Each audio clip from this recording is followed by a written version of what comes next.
My family let me take the fall for a theft my brother committed. I found security footage. I played it at our family BBQ, their faces. When the truth came out, were epic. So picture this. I'm chilling at home on a Tuesday evening, binge-watching Netflix with a bag of Cheetos when my doorbell rings. I'm thinking it's probably my DoorDash driver with the Thai food I ordered, but nope, it's a freaking court summons for theft. At a Best Buy I've literally never stepped foot in. My hands are shaking as I read this thing, and I'm like, what the actual heck is happening right now?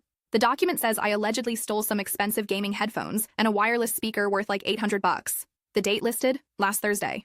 I was at work all day Thursday. I remember because we had that boring quarterly meeting that lasted forever. I call my mom immediately because honestly, I'm freaking out. When she picks up, I can hear this weird tension in her voice, like she's been expecting my call. That should have been my first red flag right there. Mom, I got a court summons for stealing stuff from Best Buy. This has to be some kind of mistake. The silence on the other end stretches way too long. Finally, she sighs, real heavy, and goes, honey, we need to talk. Can you come over? 20 minutes later, I'm sitting in my childhood kitchen while my parents exchange these guilty looks across the table. My dad's fidgeting with his Budweiser, and mom's wringing her hands like she's about to confess to murder or something. Then, they drop the bomb. Your brother took those items, mom says quietly. But when the police came asking questions, we gave them your name instead. I swear. For a second there, I thought I was having some kind of fever dream. My own parents threw me under the bus to protect my 24-year-old brother Liam, who apparently still can't handle his own consequences. We couldn't let this ruin his future. Dad jumps in, like that somehow makes it okay. He just got that job at the insurance company. A theft charge would destroy his career prospects. And mine wouldn't? I'm working my way up at a marketing firm, building my reputation, trying to make something of myself. But apparently, my future doesn't matter as much as Golden Boy Liam's. They're sitting there looking at me like I should just roll over and take this hit for the team. Like it's no big deal that they basically committed identity fraud to save their precious son from facing reality. Update. Guys, I can't even begin to describe how betrayed I feel right now. These are the people who raised me, who were supposed to have my back no matter what. How do you even process finding out your own family sees you as expendable? Should I just let this slide to keep the peace, or is it time to fight back? I left their house that night feeling like my entire world had flipped upside down. Driving home in my beat-up Honda Civic, I started thinking about all the times growing up when Liam messed up and somehow I ended up taking heat for it. Like, when he broke mom's favorite vase and let me get grounded for it, or when he cheated on his SATs and I got lectured about setting a better example as the older sibling. But this wasn't some childhood squabble. This was my actual adult life they were messing with. I spent the next few days doing research, and let me tell you, I went full detective mode. I Googled everything about theft charges, criminal records, how this could affect my job prospects. The more I learned, the angrier I got. A theft conviction could seriously mess up my career in marketing, background checks, professional licenses, even apartment applications. This garbage would follow me around forever. Meanwhile, Liam's posting on Instagram about his new job, living his best life while I'm over here stressing about court dates and lawyer fees. That's when I remembered something. Best Buy has security cameras literally everywhere. Like, you can't even scratch your nose in that place without it being recorded in 4K. I drove over to the Best Buy where the alleged theft happened. The manager, this super helpful guy named Derek, was actually pretty understanding when I explained my situation. Turns out he deals with false accusations more often than you'd think. We keep our security footage for 90 days, he told me. If you can provide us with some basics, information and a formal request, we can review what we have. I filled out their forms, provided my ID, and waited. 3 days later, Derek called me back. You're going to want to see this, he said. The footage was crystal clear. There's my brother Liam, clear as day, wearing his stupid Yankees cap and that North Face jacket he's always bragging about. The timestamp showed exactly when he walked in, grabbed the items, and walked right out without paying. No me in sight, obviously, because I was literally at work giving a presentation about social media strategies. Derek burned the footage onto a DVD for me and wrote up an official statement confirming that the person in the video was definitely not me. I hugged that DVD like it was made of gold, but I wasn't done. Oh no, I was just getting started. I hired a lawyer, this sharp woman named Patricia who specialized in identity theft cases. She was expensive, but honestly, my reputation was worth every penny. Patricia helped me gather more evidence. We pulled my work records showing I was in meetings all day. We got testimony from my coworkers. We even found text messages between my parents discussing their plan to give the police my information instead of Liam's. The whole time, my family kept calling, trying to convince me to just work it out quietly. They offered to pay for a lawyer to help me get the charges reduced. They promised to make it up to me somehow. But they never once suggested that maybe Liam should face the consequences of his own actions. Update. I've got the smoking gun evidence now, and my family has no idea what's coming. Part of me feels bad about what I'm planning, but then I remember how they threw me under the bus without a second thought.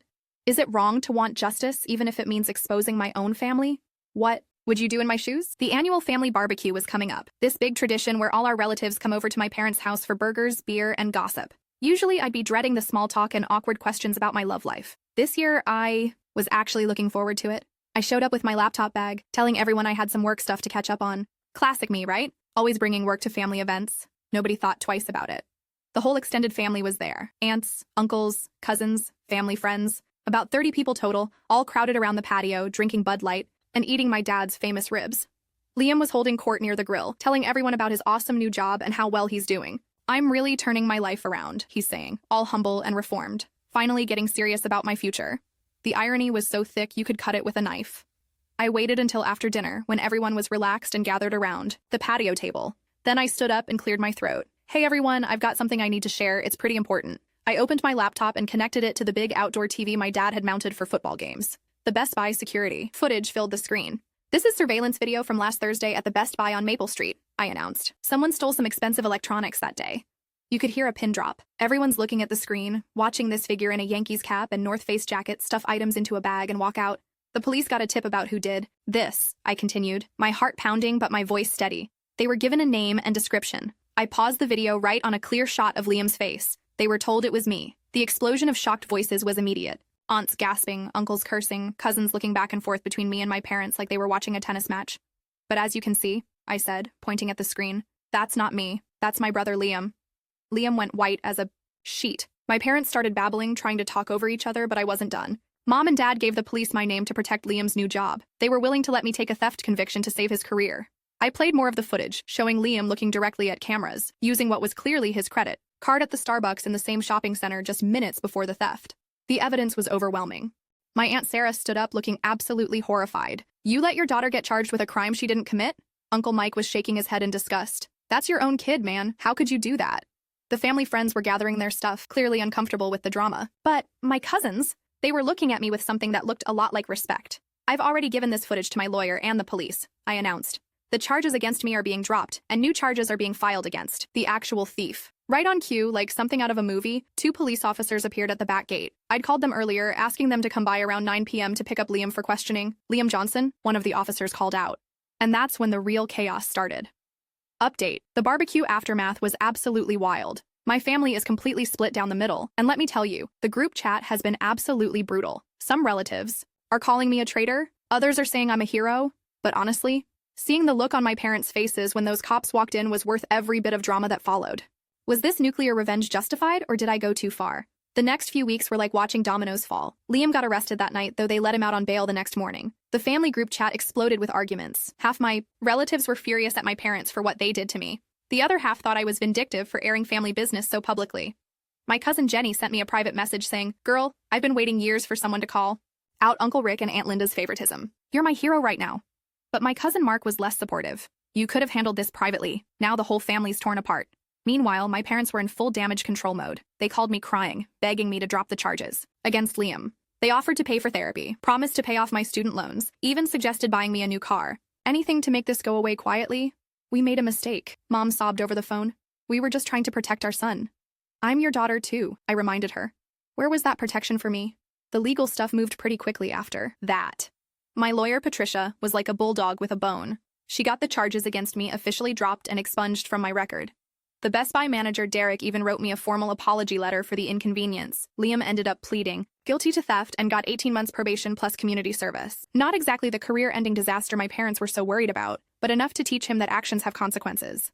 The real consequences came from the family fallout. My parents' reputation in our tight-knit extended family was basically shot. Aunt Sarah stopped inviting them to holiday gatherings. Uncle Mike wouldn't even look at my dad during the one family event they all attended.